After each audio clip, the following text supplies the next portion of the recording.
على محمد وآل محمد. Brothers and sisters, Assalamu alaikum wa rahmatullah. وعليكم السلام ورحمة الله وبركاته.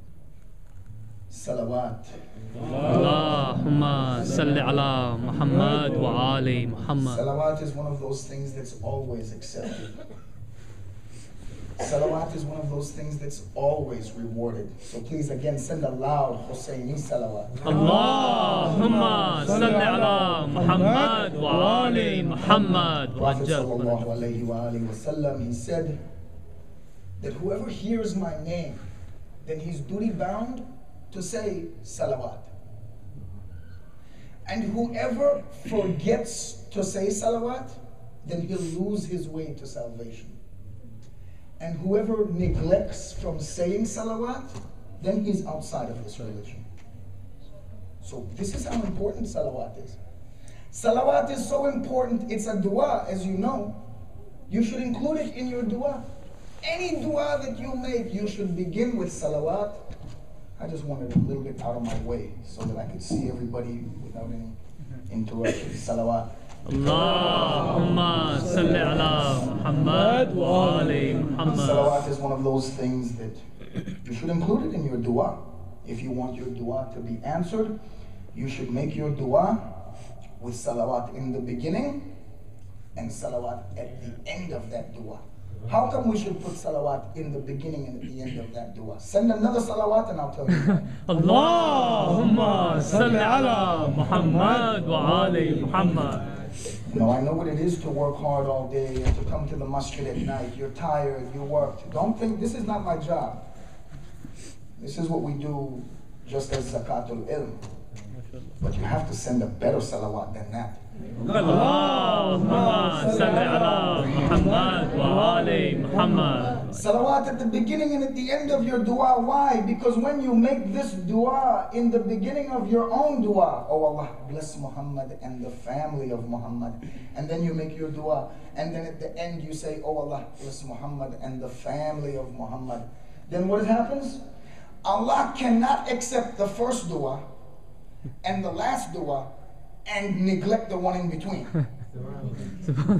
So because you said salawat in the beginning and then your own dua and then salawat at the end, then this dua of yours is accepted because Allah accepts all of them. Salawat. اللهم صل على محمد وآل محمد. This verse that I read for you is from Surah Al-Ahzab, ayah number 56, where Allah subhanahu wa ta'ala, he says that surely Allah and his angels send salutations and blessings on the Prophet. All you who believe, you also send salawat. You also send salutations and blessings on the Prophet. The best of the salutations. Salawat. اللهم صل على محمد وآل محمد. When Prophet said this, this verse came down and Prophet told his companions about this verse. Then his companions asked him, "O Prophet, how do we send salawat on you? We don't know how. Quran is telling us that we should send salawat, but we don't know how. So, O Prophet, tell us how to send salawat." Prophet said, you say salawat like this. Allahumma salli ala Muhammad wa ali Muhammad kama salayta ala Ibrahim wa ali Ibrahim innaka hamidun majid. Salawat. اللهم صل على محمد وآل محمد. Prophet tells his companions, then when you want to send salawat on me, this is how you send salawat. You say, oh Allah, bless Muhammad and the family of Muhammad in the same way that you blessed Ibrahim and the family of Ibrahim. So to understand salawat, to understand what salawat means, to understand when we say salawat, what we're trying to express, we can't understand it unless we understand what blessing was given to Ibrahim. Because what are we saying? We're saying, oh Allah, bless Muhammad and Ali Muhammad in the same way that you blessed Ibrahim wa Ali Ibrahim. We're asking Allah, give Muhammad wa Ali Muhammad the same blessing that you gave to Ibrahim wa Ali Ibrahim. But if we don't know what blessing was given to Ibrahim wa Ali Ibrahim, then we don't understand salawat, do we? So the first step that we have to take in understanding salawat and understanding what salawat means is that we have to discuss Hazrat Ibrahim alayhi salam. Salawat. اللهم صل على محمد وعلى محمد كما صليت إبراهيم.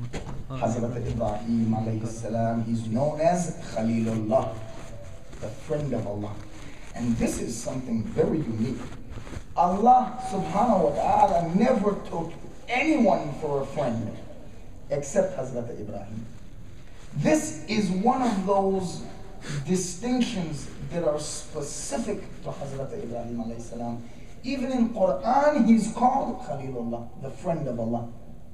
His status is very high. And look at all these verses of Quran that we have, the closest in relation to Ibrahim are the followers of this Prophet Muhammad sallallahu alayhi wa sallam. اللهم صل على محمد وعلى محمد كما. So we have to begin discussing the story of Hazrat Ibrahim alayhi salam. And the story of Hazrat Ibrahim can be found for the most part. I mean, Hazrat Ibrahim, his story, his life is mentioned in various places in the Quran. One of the places that it's mentioned is in Surah Baqarah, verse 124 through verse 134.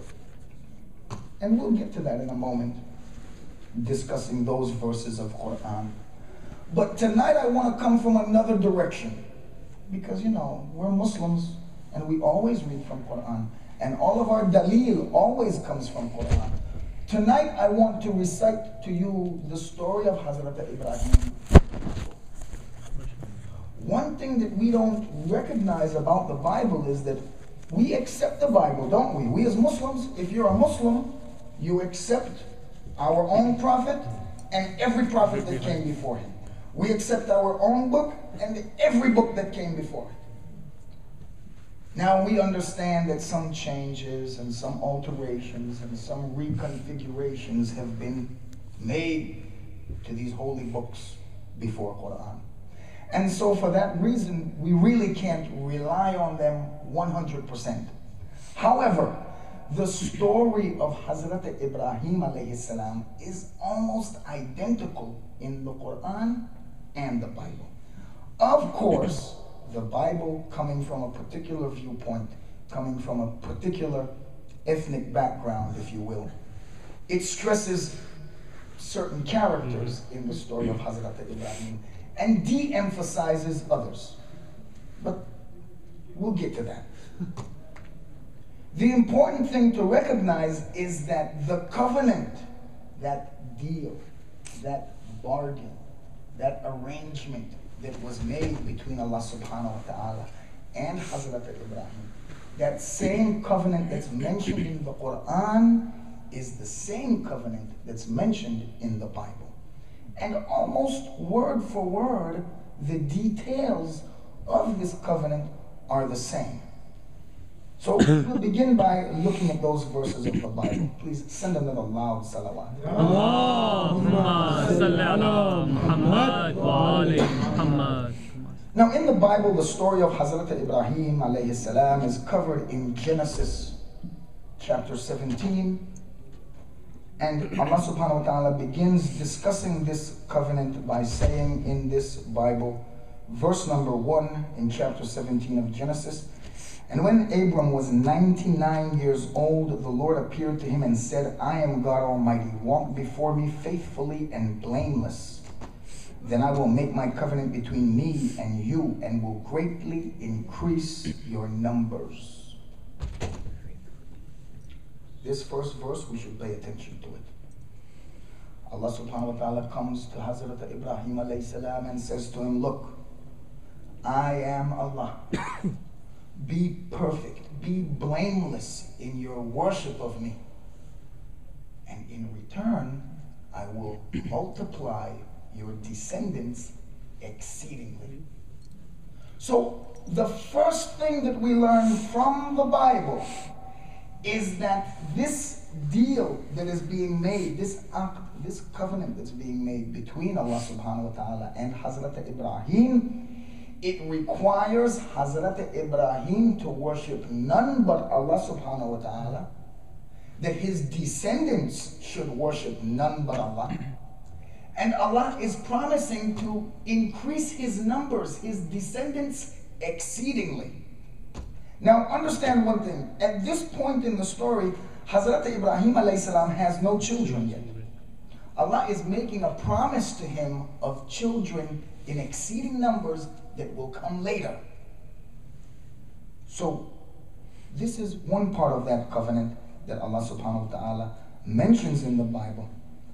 In verse number 3, we go on and we see that Abram fell face down, and God said to him, "As for me, this is my covenant with you. You will be the father of many nations. No longer will you be called Abram. Your name will be Ibrahim, for I have made you a father of many nations. I will make you very fruitful, and I will make nations of you, and kings will come out of you.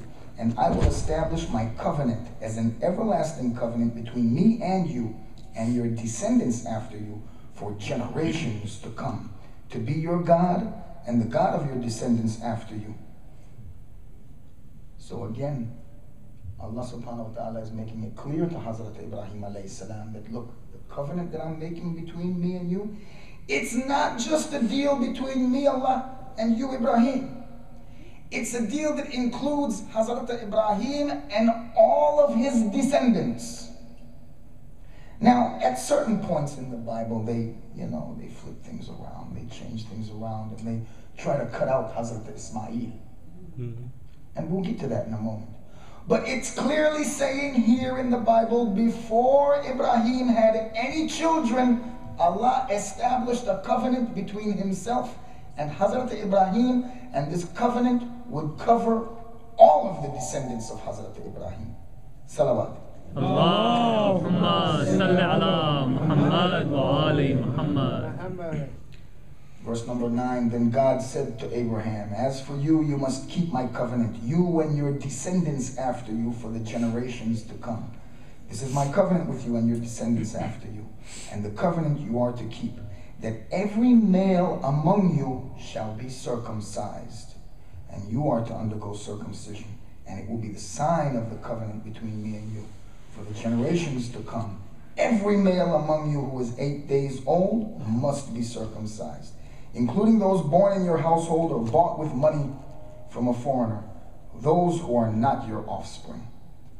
So Allah subhanahu wa ta'ala establishes a covenant with Ibrahim that you will worship only me. You and your descendants after you will worship only me. In return, I will exceedingly bless you, multiply your numbers. Now in Quran, there is one thing that's added to this covenant, and that is imamat. That Quran says, in addition to exceeding numbers of descendants, that you and your descendants will get imamat. In Quran, Hazrat Ibrahim, when he hears this, he says to Allah, "And what of my descendants?" And Allah subhanahu wa ta'ala says, "My covenant does not include the unjust." So this right away cuts out those descendants of Hazrat Ibrahim who may break this covenant. Those people who will be unjust, then they're not covered by this covenant. But the sign of this covenant, the sign of this deal, is male circumcision. Now, look at us as Muslims. When do we circumcise our boy children? 7, 8 days after they're born, in accordance with the covenant of Hazrat Ibrahim alayhi salam. So this shows you that this covenant has extended even into our present age and even into our present time. So this sign of this covenant is alive even until today. And this covenant is still alive and is still in practice amongst the Muslims even until today. Salawat. Allahumma salli ala Muhammad wa ali Muhammad. God also said to Ibrahim in verse number 15, "As for Sarah, your wife, you shall no longer call her Sarai, but her name will be Sarah. I will bless her and will surely give you a son by her, and I will bless her so that she will be the mother of nations, and kings of people will come from her. And Ibrahim fell face down and said to himself, will a son be born to a man 100 years old? Will Sarah bear a child at the age of 90? And Ibrahim said to God, if only Ismail might live under your blessing. Now this is a very important point for us to pay attention to, what the Bible is saying here. Allah subhanahu wa ta'ala also mentions this verse, this part of the story in Quran, when the angel of Allah comes and announces to Hazrat Ibrahim that we bring you good tidings and good news of a son to be born to you. And most of us, we read this verse in Quran and we skip right over it. We don't even pay any attention to it. We just read it and it's like we're Christians. We read the book, but we don't understand what the book is saying. Many of our Christian brothers and sisters have this problem. I encourage everybody in here to go out and buy yourself a Bible. Don't just get any Bible. Get your King James Version Bible. Why King James Version? Because everything in the King James Version that God said, or everything that Jesus said, is in red letters. I know some of you have read the Bible before and you see red letters in the Bible. Everything written in red is what God said. Everything written in black is what Paul or Mark or Luke or some other Yahoo said. But the red letters is what Allah said. And the red letters is what Isa said. And if you don't read anything but the red letters, you might get confused. Maybe this is Quran. Because there is nothing against Islam in the red letters. Nowhere in the red letters does Jesus say, I'm the Son of God. Nowhere. If you read red letters, and that's what I tell Christians, don't bring me no black letters. I don't want to hear black letters. You bring me red letters. Because red letters agree with everything that Quran says. Salawat. So sometimes we get like these Christians too. We read the book. The book clearly says, Jesus says, I'm the Son of Man. And they read it and they say, huh? He's the Son of God. Baba, you didn't read it? You didn't see for yourself? He just said Son of Man. You're reading it. Sometimes we read Quran like that too. Yeah. We read this verse where Allah subhanahu wa ta'ala sends his angel to give good news to Hazrat Ibrahim. Hazrat Sarah is in the room. And when the angel gives the news to Ibrahim, Sarah laughs. Sarah says, huh? My son gonna be born to an old lady like me? You know how women get. I mean, you brothers, you know it. You can't just get out of line with ladies, you know. Ladies will call you quick. If you mess up, they're going to let you know, hey, you messed up. If they don't believe you, you'll see it in their face or in their reaction. So, what we don't realize in this verse, though, is that Hazrat Sarah is hearing the angel speak to Ibrahim. Is Sarah a prophet? No. But just like her husband Ibrahim, she was of such a high spiritual status that she could hear the revelation of Allah. That she could hear the angels speaking to her husband, Hazrat Ibrahim alayhi salam. This is the status of women. You know, they go on the news and they talk about Muslims and how we oppress women. We beat them, we tie them up, we do all types of stuff. But nobody looks at Islam as itself, and to see that in Islam we have women like Sarah who hears the revelation of Allah. Sarah hears it and she says, no way. Son born to me.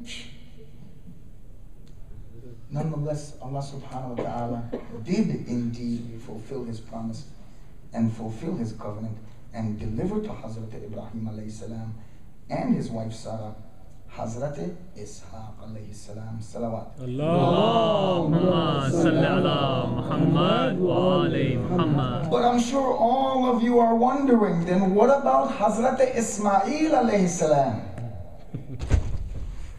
Okay, let's make it clear. When this covenant is made, Hazrat Ibrahim alayhi salam still has no children. Shortly thereafter, we know how the story goes.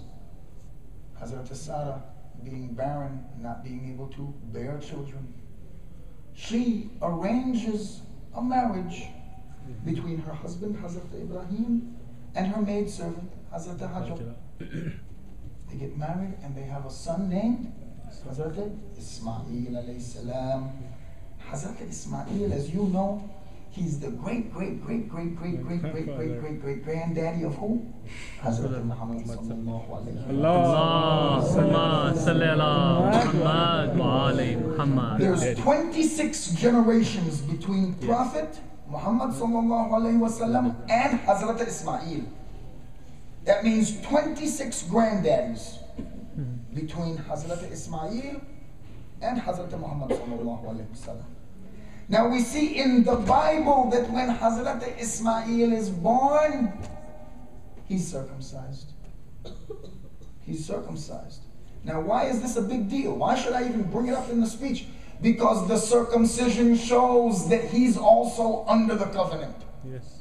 He's one of the descendants of Hazrat Ibrahim. And so therefore this deal that Allah subhanahu wa ta'ala has made between himself and Hazrat Ibrahim and the descendants of Hazrat Ibrahim also includes Hazrat Ismail alayhi salam salawat. اللهم صل على محمد وآل محمد.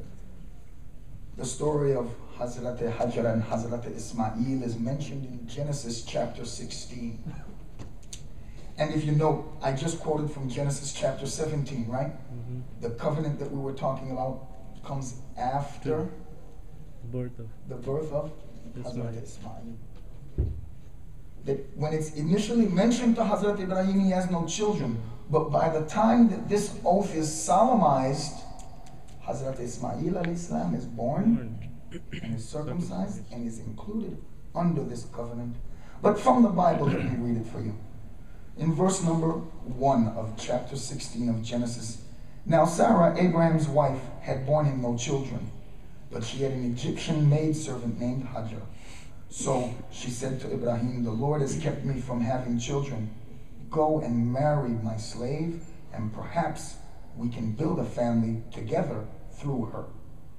Ibrahim agreed to what Sarah said, and so after Ibrahim had been living in Canaan 10 years, Sarah, his wife, took her Egyptian slave Hajar and gave her to her husband to be his wife, and she conceived. When she knew she was pregnant, this is Hazrat Hajar, she began to despise her mistress. Because the way the story goes in the Bible is that Hajar had some kind of problem with Hazrat Sarah. The truth of this matter is just quite obvious. You cannot have two sons in one universe. You can't have two masters in one house. This is why you see when Prophet had different wives, he gave each of them a different room. Because if you try to make these ladies live in one house, it's going to be trouble. And this is what was happening. Bible says, then Sarah said to Ibrahim, you are responsible for the wrong I am suffering. I put my maidservant in your arms, and now she knows that she is pregnant. She despises me. Because you see, the story in the Bible goes thus, and we cannot rely on it in this particular aspect because it does not conform to Quran and it does not conform to Ahadith. So we can't rely on it. But the Bible is saying that after Hajar got pregnant, she started to look down on Sarah. Your slave is in your hands, says Ibrahim. Do with her whatever you think best. And then Sarah mistreated Hajar so that she fled from her. Now, I'm only reading all this for you as a little bit of a background because now we're getting to the good point. Then the angel of the Lord found Hajar near a spring in the desert. And it was a spring beside the road. And the angel said, Hajar, the maidservant of Sarah, where have you come from and where are you going? Hajar replies to the angel of Allah. And again, this is a woman. I mean, look, can women be prophets? No. And we have this concept that only men speak to Allah subhanahu wa ta'ala. That only men can hear angels and converse with angels. Here is Hajar in the Bible conversing with an angel. I'm running away from my mistress, Sarah, she answered. And then the angel of the Lord told her, go back to your mistress and submit to her. And the angel added, I will increase your descendants so much so that they will be too numerous to count. The angel of the Lord also said to her, you are now pregnant and will give birth to a son, and you will name him Ismail, for the Lord has heard your misery. His hand will be against everyone, and everyone's hand will be against him, and he will live in hostility towards his brothers. Whether this was said or not said, she gave this name to the Lord who spoke to her, "You are the God who sees me." For she said, "I have now seen the one who sees me." And that is why the well there where she was found was called Bir Lahairoi, which in Hebrew means "the Lord sees me." So Hajar bore Ibrahim a son, and Ibrahim gave the name Ismail to the son that she bore. And Ibrahim was 86 years old when Hajar bore him Ismail. So Ismail is included in this covenant. Allah subhanahu wa ta'ala in the Bible even goes on to say that as for Ismail, I will increase his descendants. Nations will come out of him. 12 princes will be born from him. Salawat. اللهم صل على محمد وآل محمد. God says in the Bible that 12 princes will come forth from this Hazrat Ismail. So just to recap very quickly, what was this covenant that Allah subhanahu wa ta'ala made with Hazrat Ibrahim? It was a covenant that if you should only worship Allah subhanahu wa ta'ala, in return you will get, you and your descendants worship only Allah, in return you will get imamat, and in return I will multiply your descendants exceedingly. So the blessing then that was given to Hazrat Ibrahim, the blessing that when we say Allahumma salli ala Muhammad wa ali Muhammad kama sallaita ala Ibrahim wa ali Ibrahim innaka hamidun majid. When we say this, what we're saying is, oh Allah, bless Muhammad sallallahu alayhi wa alihi wa sallam. اللهم صل على محمد وآل محمد. Bless Muhammad with that same blessing of imamat and descendants that you blessed Hazrat Ibrahim. What we're saying here is this, that greatest blessing that Allah subhanahu wa ta'ala gave to Hazrat Ibrahim, that greatest blessing that Allah subhanahu wa ta'ala gave to Nabi Muhammad sallallahu alayhi wa sallam, that greatest blessing that Allah gives to each and every one of us is family. This is that blessing. That thing that was promised to Prophet Ibrahim was a family. And that greatest blessing that we're now asking Allah to give to Prophet Muhammad sallallahu alayhi wa sallam is again family. Oh Allah, bless Muhammad in the same way that you blessed Ibrahim, that you blessed him with so many descendants. You promised him so many descendants. Bless Muhammad in that same way. And today, the largest single family on the face of the earth is the Sa'adat. Salawat. اللهم صل على محمد وآل محمد. You go anywhere in the world, you're going to find a Sayyid somewhere. You can go in Russia. You didn't hear about it? They busted a Shia masjid in Indonesia, Malaysia, just a couple days ago. Within this last 7 days. You see, Shiism is officially illegal in Malaysia. They busted a Shia masjid. And out of the 30 Shias that they pulled out of that masjid, one of them was a Sayyid. You can't get away from these Sadat. The largest single family on the face of the earth is the family of Hazrat Rasulullah sallallahu. This blessing that Allah subhanahu wa ta'ala promised to Hazrat Ibrahim alayhi salam is a blessing of family. Today, you count. Who claims to be descendants of Hazrat Ibrahim? The Yahud. And there's like what, 14, 15 million of them in the world? Sometimes we think that there's a lot of them. That there's like as many Yahud as there are Sadat. No way. There's like 14 million Yahud in the whole world. Less than half of them live in Israel. Yeah. This is why Imam Khomeini said that if every Muslim should spit in Palestine, then we'd wash them into the sea. Yeah. Because there's not that many of them. So they cannot be that misdaq, that external existence of this promise, because there's only 14 million. Allah subhanahu wa ta'ala promised an exceeding multitude. He promised that the descendants of Hazrat Ibrahim would be so great that you can't even count them. In one verse of the Bible, he tells Ibrahim, come on out of your tent. Look up at the night sky. Do you see the stars? If you can count them, count them. Because this is how many your descendants are going to be. Now, when you look up at the night sky, I don't know how it is in San Jose. It's a big city, so maybe you can't see stars at night. But when you get a chance to jump in your car, going out in the countryside where you don't have any lights from the city, and look up at that sky, that's how many descendants Allah subhanahu wa ta'ala promised Hazrat Ibrahim. That is the blessing of family, that number that even Allah subhanahu wa ta'ala promised to Prophet Muhammad sallallahu alayhi wa. Why are we saying all of this? To bring attention to the fact of this. In this country, in America, whether it's in California or Florida, no matter where you may be, in this country, if you want to establish Islam, you can't do it with tabligh or dawah. It can't be done.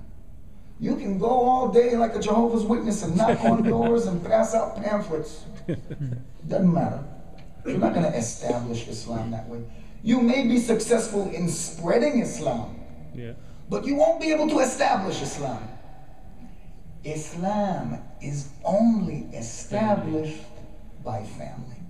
Send a salawat for me. Allahumma salli ala Muhammad wa ali Muhammad. One of the strongest ahadith that we have, if not the strongest, is Hadith al-Thaqalain.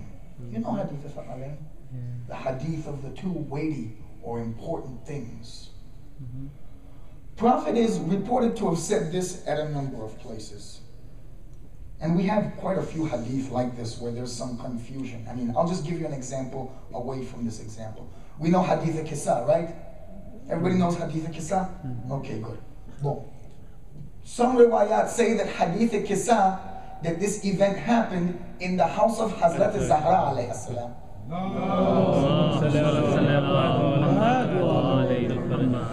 Other riwayat say that no, this event happened in the house of Salma. Now, along with this hadith of Thaqalain, where some people say it happened at Hajjat al-Wada, other people say he gave this speech at Arafat, other people said he gave this speech in Medina and mentioned hadith of Thaqalain. Many times when we come across hadith from Prophet that are sahih and are trustworthy, but people are saying he said it here, and somebody else says he said it there, and somebody else says he said it there. The reason is because Prophet said it in each and every one of those places. Look, man, don't think that Prophet was trying to hide anything from us. Throughout his life, he was telling everybody, this is my family, follow them. And he said it at so many different places. And he said it on so many different occasions that the people who narrate the hadith, they even became confused as to where he said it. What was the occasion? When did he say it? Where was he when he said it? Because he said it so many times, in so many different places. Because he knows that our heads are hard. He knows that we hear and we disobey. So he said it over and over and over and over again. Hadith al-Thaqalain is one of those hadith that we have so many narrators of this hadith that there's just no way that you can doubt the veracity of this hadith. In both Sunni and Shia sources, this hadith is explained, detailed, and we have so many narrators of this hadith. It's like if one brother came in the door right now and said the place is on fire, we'd be like, shh, the place is on fire. We don't even smell no smoke. I ain't saying this place is on fire. It's not even hot in here. But if everybody came in the door and said the place is on fire, what would we do? We'd get up and run out. If everybody is saying that Prophet said this, then this makes it very trustworthy, very reliable hadith. Prophet said, I'm leaving behind you two weighty things, two important things. This Quran and my Ahlul Bayt. Alayhim as-salam. Allahumma salli ala Muhammad wa ali Muhammad. And he says these two things will not separate from each other until they meet me at the Hawz Kawthar. Until they meet me at the pond, at the pool of Kawthar in paradise. That Quran and Ahlul Bayt will be together like this until after Yawm al-Qiyamah. Now, why is this important? Because it's proving that point to you that I just said. Allah subhanahu wa ta'ala could have chosen anybody to protect his Quran. He could have said, Ya Ali, you protect this Quran. He could have said, Ya Fatima, you protect this Quran. He could have said, hey, Abu Bakr, give it a go. He could have chose anybody, but he didn't. He chose a family. He chose a group of people, a family, to protect this Quran and to protect this religion. If there's one lesson we can take away from this, is that it's family that establishes religion, it's family that protects religion, and it's family that projects religion into the next generation.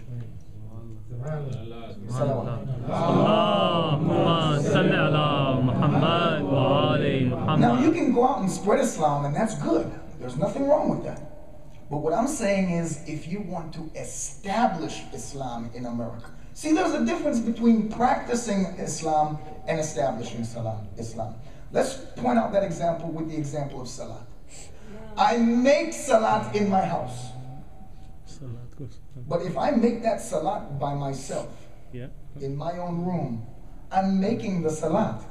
But is Salat established in my house? No.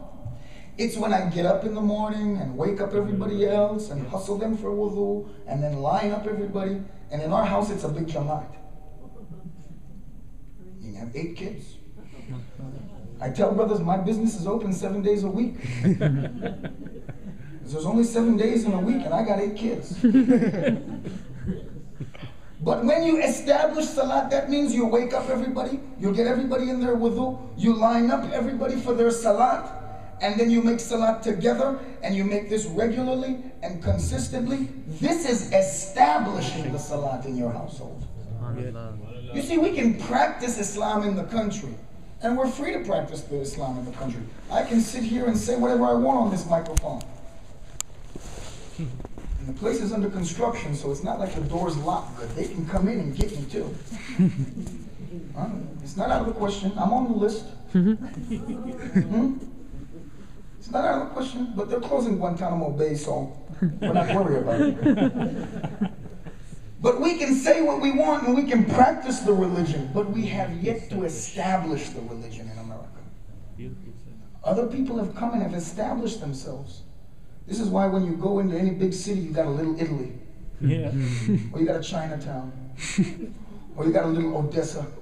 Because these cats have come here and have established themselves. Look at us now. We come here.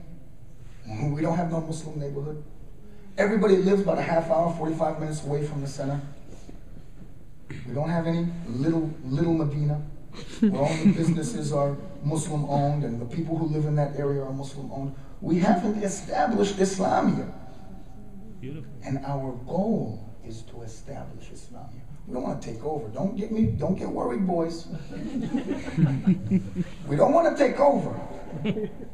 There's 350 million of you and what, maybe 5-10 million of us? What we want to do is establish the religion here. That we're the khayru ummat ukhrijat lin-nas, that we're the best of nations raised up for the benefit of mankind. Our example should be from establishing this Islam and showing the people how Islam works, how to practice the religion, and what the benefit in that religion is. Salawat. Allahumma salli ala Muhammad wa ali Muhammad. And the only way that we'll succeed in establishing the religion here is if we nurture our families. Now for the men, a lot of times we figure that, I'm doing everything I can for my family. I get up in the morning, I make my salat, grab a cup of coffee, grab a pack of cigarettes, and I go to work. And I stay at work for 8, 10, 12 hours. And then I come home at night, tired, beat up.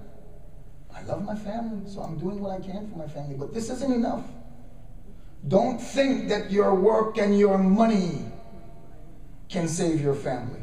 Don't think that your careers and your plannings for the future of your children can save your family. The best thing to spend on your children is time. The best thing you can do with your children is to just sit down, hang out, talk, spend time with your children. This is so important, to establish in their hearts and in their lives the love of Allah subhanahu wa ta'ala and the love of Ahlul Bayt alayhim as-salam. Allahumma salli ala Muhammad wa ali Muhammad. It's only by nurturing the family in America that we can establish Islam here. It's only by raising up the level of the families that we can establish Islam here. So then someone might say, well then, what's the danger in not doing this? You want to know? The school of Imam Hussein alayhi salam is the best school in the world. Look at the revolt of Hazrat Muslim ibn Aqil. Hazrat Muslim ibn Aqil in Kufa collected 80,000 people who made bay'ah to him on behalf of Imam Hussein alayhi salam. 80,000. Understand that the least number of soldiers that's recorded that came to fight against Imam Hussein is 30,000. And the number goes up from there. Hazrat Muslim ibn Aqil had raised an army inside of Kufa that was at least as large as the army that was to face Imam Hussein alayhi salam. So when Hazrat Muslim gathers his forces and sets out for the masjid to make salat, he leaves with tens of thousands of men behind him. And by the time he gets to the masjid, and by the time he finishes his salat, and he says, Assalamu alaikum wa rahmatullah, Assalamu alaikum wa rahmatullah, Allahu Akbar, Allahu Akbar, Allahu Akbar, and looks behind him, 31 people are left. Out of those tens of thousands, 31 people were left behind Muslim ibn Aqil. What happened to the rest of them? You see, Banu Umayyah, they had a very good way of controlling the people. They controlled the people by their families. They controlled the people by their tribes and by their clans. So when Banu Umayyah wanted to fight against the revolution of Imam Hussein and the revolt of Hazrat Muslim ibn Aqil, they didn't have to do much. All they had to do was to call the tribal elders and say, hey, if you don't get these guys under control, we'll wipe everybody out. And now, little by little, what happened? The wives of these men came out and said, come home. Let somebody else fight. The sisters, the daughters, the fathers, the mothers of these men came out and said, come on home. What are you doing? You're going to get us all in trouble. Come on home. These families were not trained like these men were. Don't get it mistaken. The Shias of Kufa, they loved Imam Hussein alayhi salam, but they did not hate Yazid. Tawalla and Tabarra is part of our religion. You can't have religion without love and hate. This is the essence of religion. Anybody who comes and tells you that religion is all love, you tell them, look man, get out of here, hippie. Religion is not all love. You cannot love Allah subhanahu wa ta'ala without hating his enemies. You cannot love Ahlul Bayt alayhim as-salam without hating their enemies. And anybody who says that religion is all love and there is no hate in religion, they're misguided. Religion is love and hate. These people of Kufa, they loved Imam Hussein, but they did not hate Yazid. So it was easy for them when someone came and pulled them away. Their families weren't trained. They didn't spend enough time with their families to bring the ma'rifat of their family up higher, so that the family now would say, don't come home. Your duty is to support Muslim ibn Aqil. Your duty is to support Imam Hussein alayhi salam. Salawat. Allahumma salli ala Muhammad wa ali Muhammad. So if we're to establish our religion here in North America, we must pay attention to our families. We must nurture our families, we must care for them, we must educate them, and raise them up in such a way that they can be perfect servants of Allah subhanahu wa ta'ala. That they should be trained in the school of Imam Hussein alayhi salam. That these families, they're the foundation of Islam. They're the means by which we will establish Islam. You know, often we think that Prophet Muhammad sallallahu alayhi wa alihi wa sallam, اللهم صل على محمد وآل محمد. often we think that in these 23 years of his mission, that at the end of his mission, then that was it. Islam was established. Nothing could be further from the truth. You see, in 23 years, Prophet presented Islam. Prophet taught the people Islam and called the people to Islam. But it wasn't until 61 years after Hijrah at Karbala that Islam was established. Only at Karbala does Islam become established. And I'll explain that to you now. Send another salawat. اللهم صل على محمد وآل محمد. You have to look at the history of Islam with open eyes. And no more of this fakey business that we look at Islam and we think that everything was just glory days. After the death of Hazrat Rasulullah sallallahu alayhi wa sallam, Prophet had instructed Imam Ali before he passed away. He instructed Imam Ali alayhi salam that, look, after I'm gone, if you can raise 40 men, if you can get 40 men to support you, then resist. But if not, then bear patiently. Prophet dies today. Tomorrow Imam Ali makes his call. And he calls his supporters and he says, if you want to help me, if you support me, meet me at Masjid al-Nabi with your heads shaved. You see, the Arabs, they used to grow their hair long, and you knew when an Arab got serious with you when he cut his hair. When an Arab cut his hair off clean and sharpened his sword, it was business time. And everybody understood that this meant trouble. So Imam Ali alayhi salam, he tells his supporters, meet me at Masjid al-Nabi with your head shaved. Do you know, for 3 days Imam Ali alayhi salam made this call, and for 3 days he couldn't get more than 5, 6, 7 people. Those same companions of Imam Ali that we always hear about, Abu Dharr and Ammar Yasir and Miqdad, and all of these companions of Imam Ali, these are the only guys that showed up.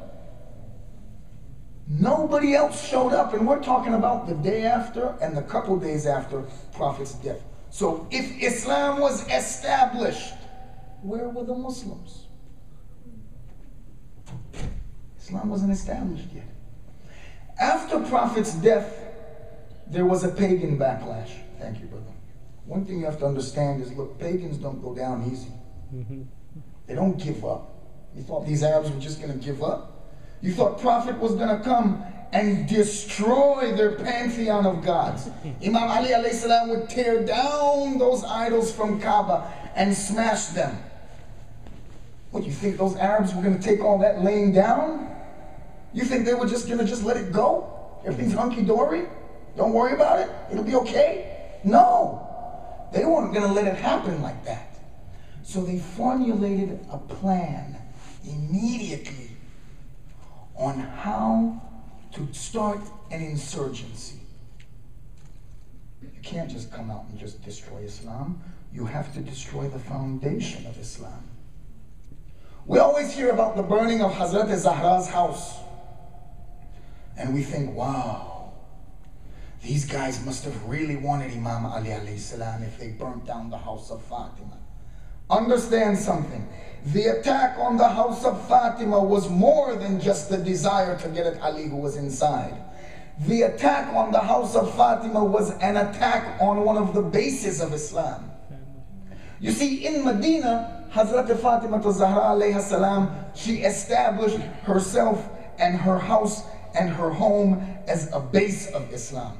You look at all these ahadith, you have very few ahadith, comparatively, relatively speaking, where women are coming to Prophet and asking questions from Prophet. You have some, but compared to the ahadith of men coming to Prophet, they're much fewer.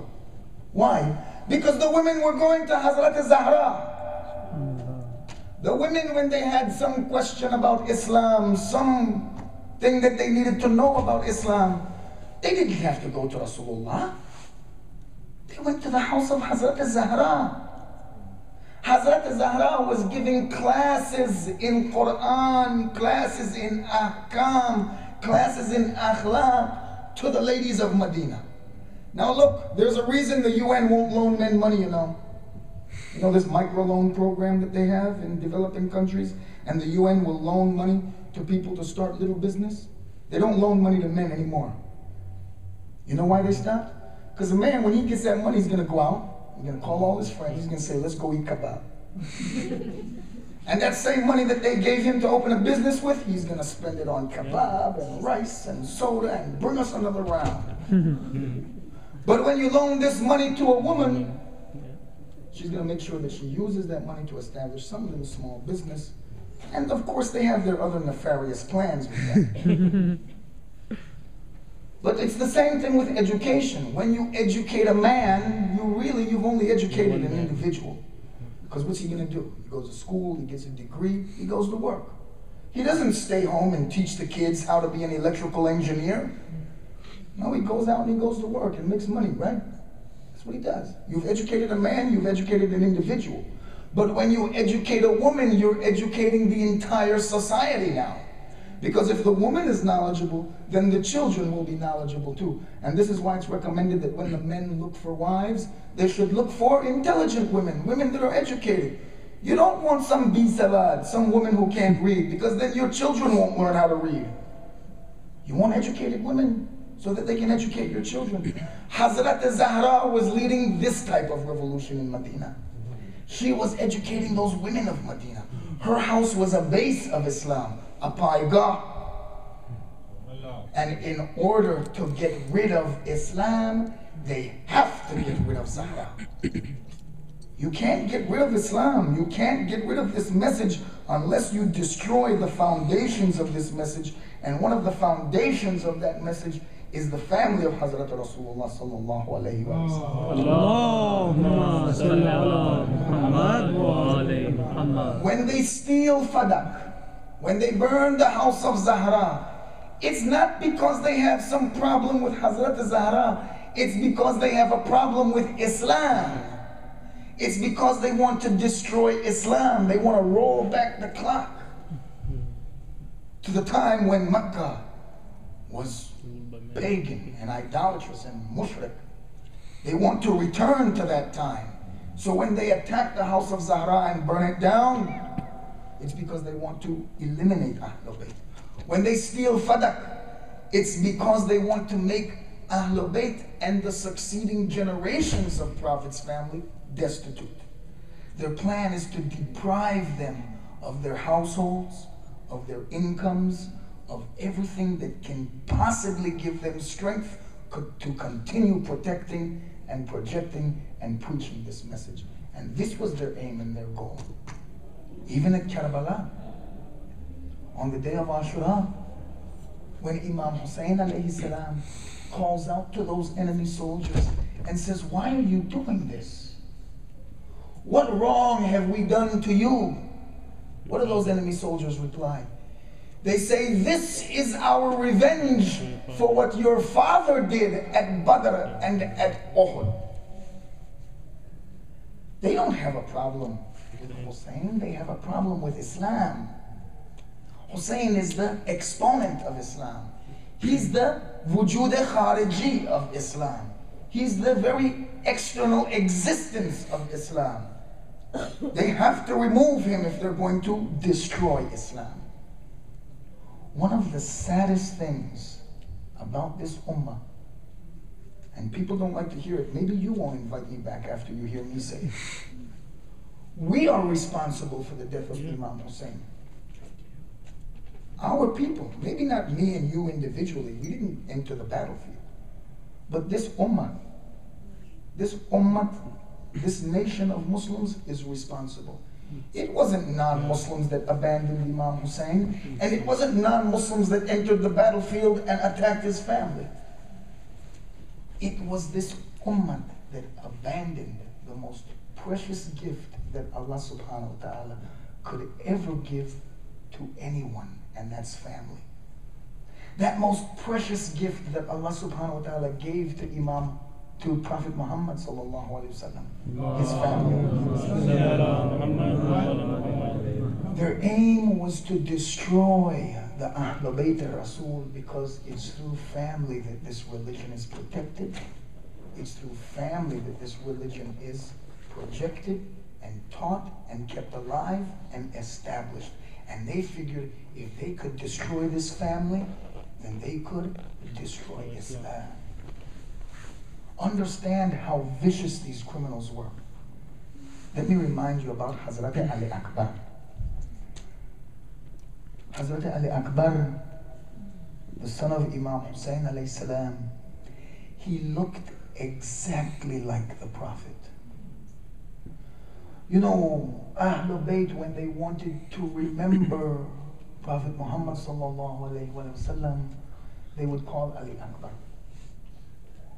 Because you see, they didn't have cameras or videotape or anything. When they wanted to remember how the Prophet looked, they called Ali Akbar.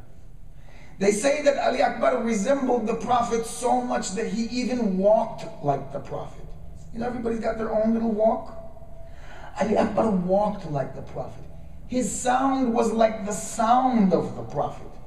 His features were like the features of the Prophet. He was the one amongst the Ahlul Bayt that most resembled Hazrat Rasulullah sallallahu alayhi wa sallam.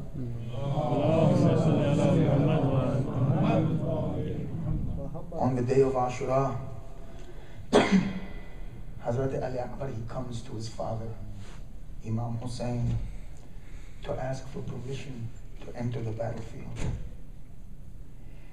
Imam Hussein alayhi salam, at first you could see even in the books of ahadith and riwayat and history, they say, وَنَظَرَ إِلَيْهِ نَظَرٌ يَائِسٌ, that Imam Hussein looked at his son Ali Akbar with a despondent look, with a look of a man who has just lost hope. How is it that you can send someone that looks exactly like the Prophet on the day of Ashura to the battlefield? When Imam Hussein gave his son permission and his son turned the horse and started to move towards the battlefield, Ali Akbar heard footsteps behind him, and so he stopped the horse and he looked back and he saw it was his father following him. He asks him, "Father, why are you following me?" He says, "Just to walk with you and to set my eyes on you for a little bit longer. Just that I can see you just for a little bit longer." They say that when Ali Akbar entered the battlefield and was fighting with those enemies, he returned to his father and he said, "Father, I'm thirsty. Al-Atash, the thirst is killing me, oh my father." Imam Hussein tells him, "Ali Akbar, you continue fighting. Soon your grandfather will satisfy your thirst with that water from paradise." Ali Akbar returns again saying, "Father, I'm thirsty." This time, Imam Hussein alayhi salam takes the ring from his finger and tells Ali Akbar, "You hold this in your mouth. Hold this ring in your mouth, and it will help you to get some relief from that thirst." All of you know what a neyzeh is? A spear. Have you understood what the construction of a spear is? The Arab spear was constructed in this way. The blade was particularly sharp, kind of large, but the shaft was exceedingly long. The shaft of the spear was exceedingly long. And there's a reason for this. Because you see, when you take this spear with that long shaft and you throw it, and it impacts on someone or something, the weight of the shaft behind that spear point causes the shaft to break. It plunges the tip of the spear into the target, and then the shaft of the spear, because it's so long and so heavy, then it breaks, causing terrible wounds. On the day of Ashura, no one could confront Hazrat Ali Akbar face to face. He sent many of these mushrikeen to their fate. At last, one of them stood up behind him with that same nayzeh that I just explained to you, that long spear, and they threw it at Hazrat Ali Akbar. Riwayat says that it entered under his shoulder blade, and the shaft of this spear broke, so that only the very tip and point of the spear was lodged behind the shoulder blade of Hazrat Ali Akbar. So that when Hazrat Ali Akbar falls to the ground and his father reaches to his side, then his father cannot see any obvious signs except when he goes down to pick up his son. As he bends over and holds this precious boy in his arms, a young man no more than 18, 20 years old, who resembled Prophet Aynan exactly, as he bends down to pick up this young man, he sees this young man curl his face in pain, writhe in pain. Immediately Imam Hussein leaves his son and he says, "What's the problem? What's the matter?"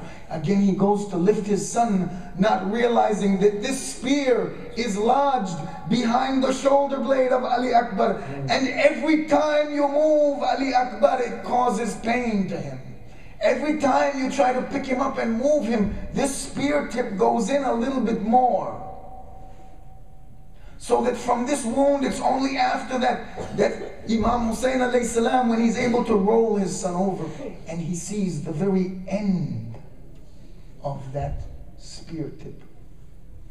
Imam Hussein, he looks towards the grave of his father, and he says, "Oh, my father, what strength it took from you to pull the doors from Khaybar, that today your son has to pull this spear tip from the body of his own son." In this way, Imam Hussein alayhi salam was able to remove that spear tip and carry his now shaheed son back to the tent. How do you explain to this ummah that you have killed the family of Rasulullah, that you've killed that person that most resembled Hazrat Rasulullah, that person that walked like Rasulullah, talked like Rasulullah, thought like Rasulullah, was an example of Rasulullah, and they slaughtered him there at Karbala. They destroyed, they extinguished his life there at Karbala for no other reason than they were attacking the foundation of Islam, attacking that one thing that can protect Islam, and that is family. وَلَا حَوْلَ وَلَا قُوَّةَ إِلَّا بِاللَّهِ الْعَلِيِّ الْعَظِيمِ. Ya salam. Allahumma salli ala Muhammad wa ali Muhammad.